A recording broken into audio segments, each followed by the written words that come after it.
Hi everyone. I just wanted to first say thank you to everyone who came out to Greenpoint on a Tuesday. I very much appreciate it. I know Keegan appreciates it. Thank you to John. Is he here? Okay, well, thank you to John Ortiz for getting us the space and helping coordinate everything, including the signature cocktail. I've known Kaegan for a few years now. I think she's incredible. I think she would make an incredible state senator, and I'm really excited. I hope everyone gets a chance to know her, to learn more, to donate if you can, and I'll let her take over. Thank you.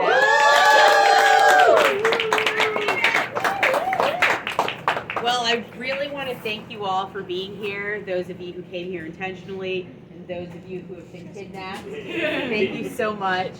It really means a lot that Everytown family continues to show up and show community. I really, really appreciate it. I especially want to thank Nita and Mike and Jenna and Casey and Everett, and if I'm not forgetting anybody, right? Ashley. No. Ashley, oh, my wife? She's not even here. No, what kind of support is that? I'm just joking with that kid. So, I want to thank you all for being here and showing community and showing support. And that's kind of a part of the reason why I decided to run.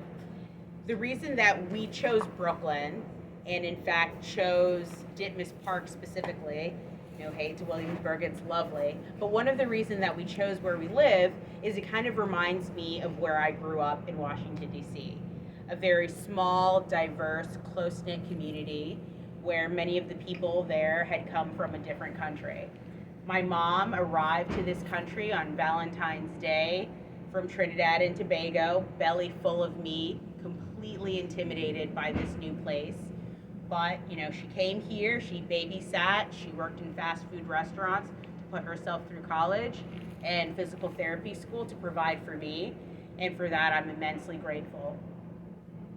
Now, during this pandemic, I've had an opportunity to really embrace my neighborhood and all of the people that live in it.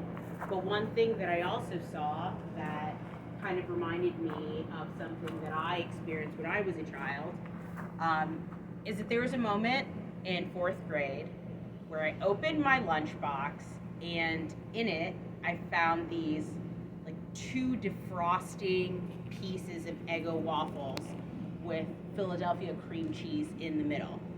And Abby McGrath, who sat across from me, was like, "What is that disgusting meal?" Now I think now about it as an adult that she must have thought, people like weird things like peanut butter and pickles and whatever. But I knew that sandwich that my mom made meant that we didn't have anything left in the refrigerator. And I remember feeling a lot of shame and a lot of embarrassment because my mom worked really hard. And that moment comes to me often during this pandemic when in my neighborhood, and I'm not sure if it happens here in Williamsburg as well, but we had food insecurity lines wrapped around corners and corners and corners.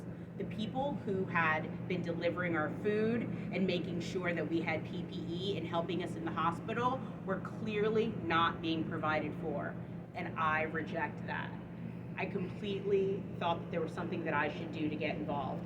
So I thought to myself, I work on legislation for a living. I'm sure I could be helpful. Put me in, Coach. I mean, I don't know. I don't know if anybody's going to want me.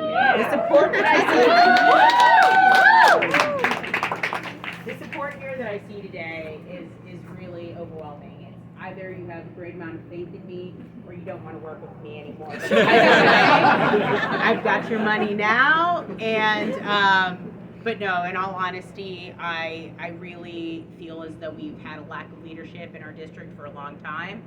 And even though many of you don't live in Ditmas Park, we all live in New York, and we all have like a Brooklyn and a New York State that we'd like to live in. And I'd like to run and win and be a representative for the kind of place that we'd like to live.